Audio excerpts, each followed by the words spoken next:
The National Weather Service in Boston Norton has issued a tornado warning for central Hartford County until 6:30 p.m. At 5:48 p.m., a severe thunderstorm capable of producing a tornado was located over West Hartford, moving east at 40 miles per hour. Hazard, tornado and quarter-size hail. Source, radar indicated rotation. Impact, flying debris will be dangerous to those caught without shelter. Mobile homes will be damaged or destroyed. Damage to roofs, windows, and vehicles will occur. Tree damage is likely. This dangerous storm will be near Hartford, West Hartford, Manchester, East Hartford, Glastonbury, Newington, Wethersfield, and South Windsor around 5:55 p.m. Take cover now.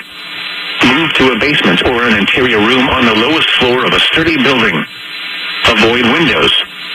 If you are outdoors, in a mobile home, or in a vehicle, move to the closest substantial shelter and protect yourself from debris.